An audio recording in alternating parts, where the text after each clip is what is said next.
We're live. Alrighty, guys.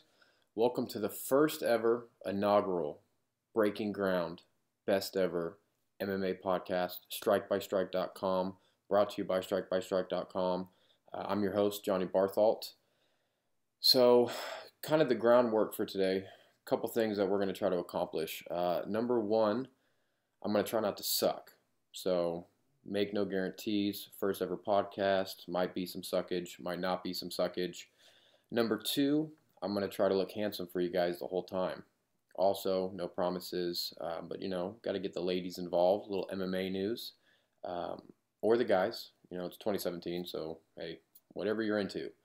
So today, UFC 218, coming up this weekend, December 2nd, Max Holloway versus Jose Aldo 2. It's the rematch. Max Holloway actually won the featherweight belt by defeating Jose Aldo, second man to ever do so in the UFC WEC promotion. Only other man to do that is Mr. Conor McGregor himself. Also, co-main event is Alistair Overeem versus Francis Ngannou, and personally, my fight to watch, Eddie Alvarez versus Justin Gaethje. So if you guys aren't aware of Justin Gaethje, he was the World Series of Fighting champion, undefeated, absolute animal, violent style, come forward the whole time. So if you guys are going to watch any fight, if you're going to spend $60 on a fight, I highly recommend that one. If you go to strikebystrike.com, kind of a cool little section that I put in there, or I think it's cool. You guys might think it's stupid. But upcoming must-see fights. So at a lot of MMA sites, you'll get basically the news, the fight cards, breakdowns, predictions, maybe some betting lines, stuff like that. But every week, what I'm going to try to do is I'm going to try to put in at the website one or two best fights of the week, because basically MMA is an every week type thing now at this point. So even if it's not UFC, if it's Bellator, a smaller promotion, Legacy Fight League, whatever there is on, I'll be keeping in tune. I'll pick one or two fights that I think are worth your time watching. So for UFC 218, I actually didn't put the main event of Aldo Holloway. That pretty much goes without saying. You should watch that. It's going to be a crazy fight. It's going to be interesting to see what Aldo does. He's going to have to make some adjustments. Rumor is that in the first fight, he actually had a damaged knee, which prevented him using his kicks quite a bit. And as we all know, Jose Aldo is an absolute animal with his leg kicks. But before we get into all that, back to my personal fight of the week, Justin Gaethje versus Eddie Alvarez. Gaethje, undefeated, World Series of Fighting champion. He made his initial UFC debut against Michael Johnson in what was maybe my favorite fight of all time. It was absolute mayhem. Both guys almost got knocked out multiple times throughout the fight. Gaethje was able to come out victorious on that, but man, it was crazy. So UFC Fight Pass, it's on there. I recommend it. You guys should go check it out. One of the greatest fights of all time, in my personal opinion. So that's going to be crazy. Alvarez was defeated by Conor McGregor for the 155-pound championship. He actually came back against Dustin Poirier for his last fight. Great fight. I kind of remember the fight. There might have been some alcoholic beverages involved at that time, but I do know that there was a knee to Dustin Poirier when he was down on the ground, and that, as you all know, is a no-no. So Eddie Alvarez got, instead of a disqualification, it was a no contest. It was a good fight, so it's going to be really interesting to see how Eddie looks in that one. But Gaethje is a warrior. Will he beat Alvarez? I don't know. Again, strikebystrike.com, I kind of have a prediction. I'll have an anticipation level, and then I'll have an expected result. So that expected result on the website is not an official betting line, anything like that. It's not a popular analyst opinion. It's basically just my own prediction on the fight. So I've actually got Alvarez should be able to win this by decision if he mixes in some takedowns. I'm not too sure about Gaethje on the ground. I haven't personally seen too many of his fights where he is on the ground. But I do know that he brings the heat, and Alvarez is a sucker to get into brawls, as we saw with McGregor. Completely abandoned his game plan after getting hit in the face a few times. So that's going to be really interesting to see. Justin Gaethje, last name is spelled Gaethje. If you guys are moderate, intermediate, hardcore fans and you're not familiar with the guy, check out his fight with Michael Johnson. If that doesn't make you want to spend $60, then I don't know what to tell you. You need to get your adrenaline levels checked or something. Next fight for that card is the co-main event. That's going to be Mr. Alistair Overeem versus Francis Ngannou. So kind of some backstory on Alistair Overeem. Guy is a monster. He is a ex-K1 Grand Prix champion, which if you don't watch K1, if you're not familiar with it, it is hands down the highest level of striking in the world. It's a now defunct organization, or I don't think that they do any more events. If they do, it might be shrouded under some name or something like that. But it is where the top dogs came to strike. Kickboxing only, limited rule set, so like you couldn't clinch, anything like that, which is actually one of Alistair's strong suits. So Alistair won that. He was also the Strikeforce heavyweight champion, where he was just a murder machine. I mean, the guy might have had a helping hand with some supplements, some not over-the-counter supplements, if you catch my drift. But he was a monster. He's extremely skilled. At this point in his career, he's actually transferred over to Jackson's, Winklejohn's MMA camp. And they've kind of refined his game a little bit, so he's a little bit craftier now than he used to be. So it's going to be interesting. He's been knocked out, I don't know if you run the numbers on it, I think at least, well, close to a dozen times in his career. So his chin is definitely suspect. And unfortunately for him, Francis Ngannou is the new monster of that division. He is fairly untested. He did beat Andrei Arlovski, but as we're all pretty aware, Arlovski's not really where he used to be. So it's going to be interesting to see how he looks against arguably the best striker in that division. Ngannou has one-punch power. Absolute beast. He's destroyed everybody in the UFC. He's won all fights by stoppages. I think it's 4 knockouts and 1 submission. And I'm pretty sure the submission that he got, he was just pounded on the poor guy before he finally submitted him. I don't remember who that was against. I guess I could stop being lazy and look it up. Or I could encourage you to go to strikebystrike.com. I've got a little rundown on that as well. Reason to watch for that one, as I listed, is a 99% chance of knockout. I've got Ngannou by knockout on this one, but he is untested on the ground. Haven't seen the guy hit the mat. Overeem is an animal on the mat. He was a European, I think it was an Abu Dhabi European champion. He's a beast on the ground. So if Overeem can get it down to the mat, super underrated on the ground, Overeem is. People don't know just how savage he is. So that'll be interesting to see how Ngannou handles that. But at the same time, good luck getting Francis Ngannou on the ground without getting cracked at least once or twice. So that's going to be interesting to see. Also on that card is the main event of Max Holloway versus Mr. Jose Aldo, number dos. And as I was kind of touching on earlier, it came out from his camp that Jose actually had a knee injury. So it's going to be interesting to see if he is ready to go for this one, because in the first fight he really was pretty limited to his hands.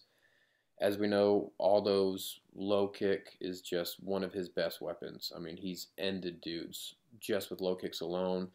Reference for that, go back to the Uriah Faber fight. Again, UFC Fight Pass, $10, and this whole UFC Fight Pass reference will get played back in at a later time. You'll see what I'm up to.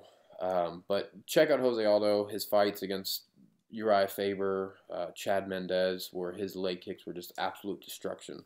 Only fight I can remember where he hasn't used as many low kicks was the Frankie Edgar fight, and that was pretty much just his fear of the takedown. You know, he didn't want to throw low kicks because if Frankie catches it, gets caught in a scramble, it might hit the mat, and that's where Frankie really shines. So Aldo was trying to avoid that, and he pretty much outboxed Frankie Edgar for 5 rounds, which speaks pretty highly of his boxing skill. And actually, if you're really interested, on YouTube, I did catch Jose Aldo training with some high-level boxers. There's actually some interesting sparring footage of him getting pretty heated with some top-level guys, some professional boxers. So, you know he's been working on that. It's going to be really interesting to see how he looks against Max Holloway. Should be an awesome fight. The other thing that I wanted to get into today, and again, being the first podcast, we're kind of giving it a test run, seeing how this whole podcast thing works out for me, but hopefully not sucking too bad yet. But the other thing that I wanted to touch on, EBI 14 December 3rd. So UFC 218 December 2nd, EBI 14 on December 3rd, and that is where the tie-in with UFC Fight Pass comes to fruition. EBI 14 can only be viewed on UFC Fight Pass, and now Eddie Bravo is actually, he just opened up his own pay-per-view. I believe it's inchbyinch.com, so you can actually order it on the pay-per-view. Now, for the EBI combats, I noticed that the preliminaries were on UFC Fight Pass, but the actual main card was on inchbyinch.com. So I don't know if it's going to be that way for this event, but this is a pure jiu-jitsu tournament. So kind of the rundown on EBI. EBI is Eddie Bravo Invitational. It's his rule set. It's, in my opinion, the best rule set in all of jiu-jitsu. So basically, it's a submission-only 10-minute round. If there is not a submission and a clear winner by submission within 10 minutes, it goes into overtime. But it's not an additional time. It can end in a draw. The way that that works is each fighter will start from his choice of either spiderweb, which is where they'll basically have an arm bar and they'll be holding a leg. So they'll have not a finished arm bar, but they'll have an overhook or an underhook on the bicep. Like here's the arm coming through, and they'll hold a leg. That's called spiderweb position. So a fighter has the choice of either starting there or starting on the back with both hooks in. So his feet are inside the guy's hip with him holding his back. Then from there they will start. And actually, the first person to get a submission from one of those two positions will win. So let's say match is over, 10 minutes is up, referee flips a coin, they call it, one of the guys chooses heads or tails. If it's heads, the guy says, okay, I either want to start in spiderweb or I want to start on the back. He will go, no time limit on that. They'll start as soon as the referee starts them. And then they'll basically go until the guy who is defending has to escape the position, or the guy who's in the dominant position in the offensive position has to finish the submission. Once that's established, either a submission or an escape, it's the other guy's turn. So let's say everybody escapes. There's one guy goes, the defender escapes, the other guy goes, the defender escapes, so on and so forth. That'll be a max of 3 rounds, I believe, is what they're still doing. So they'll have 3 opportunities both ways. Nobody gets a submission. They accumulate the time as far as how long it took to escape, and that will be the winner of that match. So, but what I wanted to get in for EBI 14 is Gordon Ryan, another gentleman for the novice fans, maybe some people who are just kind of checking this out to see what this is all about. And for some reason, you haven't heard of Gordon Ryan, you're not big into jiu-jitsu, more of an MMA fan, I highly recommend you checking out Gordon Ryan. He is the Abu Dhabi champion of 88 kilograms. So, long story short, most of the times Americans don't win Abu Dhabis. That's pretty much Brazilian heavy. So there is a little bit of patriotism there. Again, 2017, I don't know if that's cool or not to be patriotic of an American win in Abu Dhabi, but I think it's pretty badass. So I'm a big Gordon Ryan fan. He did our country proud in Abu Dhabi's. First American champion that I've followed from early in his career to where he's at now, and the guy is a monster. He's a heel hook master. He trains under John Danaher, and John Danaher is George St. Pierre's jiu-jitsu coach. He deserves about 90% of the credit of why George St. Pierre is such a beast on the ground. Of course, you know, Zahabi might have something to say about that, but that's just my opinion. But Gordon Ryan trains under John Danaher. It's called the Danaher Death Squad. There's about 5 or 6 just savages coming out of that camp, and they're all leg lock masters. Danaher would say, well, they just explore the legs as much as they explore the upper bodies in terms of submissions, and he's a pretty humble guy, but they're all killers when it comes to the legs. So it's going to be really interesting to see. I have that on my upcoming fights to watch as well. And basically that's laid out just saying Gordon Ryan versus anybody in the EBI field. So it's going to be a tournament format. Winner going to be decided in one night. There's going to be, I believe it's 8 people in the bracket. So that would give, what, three matches in a night. So field of 8 gets narrowed down to 4. And then, of course, the championship. My prediction is Gordon Ryan, however he wants to win that tournament. But there is some killers in that field as well. There's Daniel O'Brien. There's Craig Jones, who was in Abu Dhabi. He was actually competing in the same field as Gordon Ryan, and I believe Gordon Ryan actually beat him in the absolutes. So Rustam Chisaev, some shit like that, some Russian guy. He's crazy. He's also a killer, and he'll be in the EBI 14 field as well. So it's going to be really, really interesting to see how this plays out. Again, I highly, highly recommend that you guys check that out. If you like MMA, you should really familiarize yourself with Jiu-Jitsu, rocking the Jiu-Jitsu shirt. I am a Jiu-Jitsu practitioner myself. Obviously not at that level. I actually just got my purple belt, which is pretty cool. But, you know, still got a long ways to go, so I can drool over watching guys like Gordon Ryan. It's going to be really exciting, long story short. So those are my... So basically on the website, strikebystrike.com, I have my 3 upcoming fights to watch. It's going to be EBI 14, Gordon Ryan versus anybody. Tune in, it's going to be awesome. If Gordon Ryan loses, then that's cool too, because we all got to see a crazy upset, because really, other than Craig Jones and maybe Rustam, I don't know of anybody else who would be expected to even put up a pretty good match against Gordon. I'm suspecting he's probably going to win the whole thing by submission each match, which if you watch competitive jiu-jitsu, you can never get too many submissions. Sometimes jiu-jitsu tournaments can be considered boring by novice fans who might not be that much into jiu-jitsu. Maybe they don't train, they don't understand exactly what's going on. But when you're seeing guys like Gordon Ryan going in there and submitting people, it's pretty damn cool. It's pretty damn awesome. A few other things I just wanted to touch on real quick since they're in the news. I had something on here that I actually had a few discussions on Facebook about, is Mr. Nate Diaz versus Tyron Woodley. I don't know if you guys have heard about that rumor. I don't know if it's going to happen. This was posted whenever these speculations started. That was over, hell, almost 2 weeks ago. So that's not a good sign. Typically, if something is taking this long to get going, sometimes it doesn't always work out. So rumor here is that Nate Diaz is demanding about $15 million.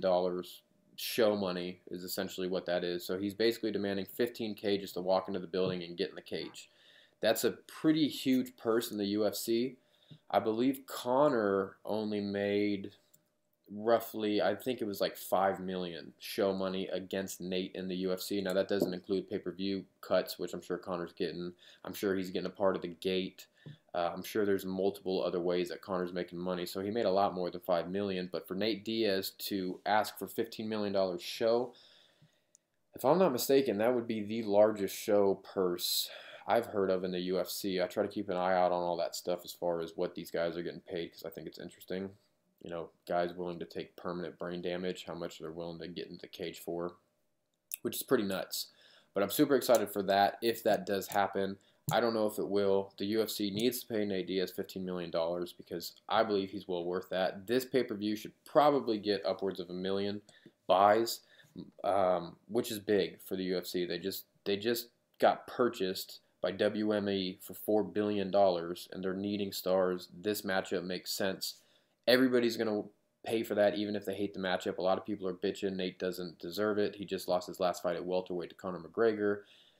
He lost to Rory McDonald at 170 in what was virtually a non-competitive fight. But I think he's got a legitimate shot against Tyron Woodley. I mean, if Tyron wants to take him down, he could probably hold him down for 5 rounds and grind out a decision on him. But for some reason, I feel like Tyron might get baited into a little bit of a boxing match with Nate, just based on the way Nate's going to handle typical press conferences. He's going to be talking shit, probably flip him off before the fight. Who knows? It might get crazy. So Tyron seems like a pretty prideful guy, and I think he might try to prove a point. And if he were to go in there and knock out Nate, that would substantially rise his stock as far as pay-per-view buys go. So I think it would be a bad idea if Tyron does get in there and throw some bombs, because the guy throws heat.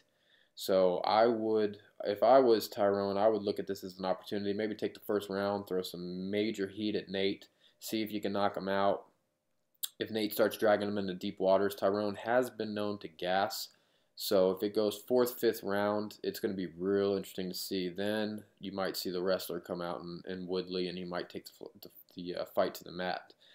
But that's kind of the big thing right now. The biggest news as far as MMA goes, Nate Diaz versus Tyron Woodley, that being a possibility. We all know Cyborg and Holly Holm, that fight is now official, and that should be interesting. I don't know if Holm is going to be able to stand up to the killing machine that is Cyborg. I mean, she literally destroys women. It's almost looks unfair 90% of the time, but Holly Holm has tons of boxing experience, tons of kickboxing experience. She's a savage. So it'll be really, really interesting to see. So we'll see where that goes. Also on that card, Khabib Nurmagomedov, undefeated 155-pound murderer, is going against Edson Barboza. That has been verified as well. So that card, UFC 219, hopefully should shape out to be pretty decent.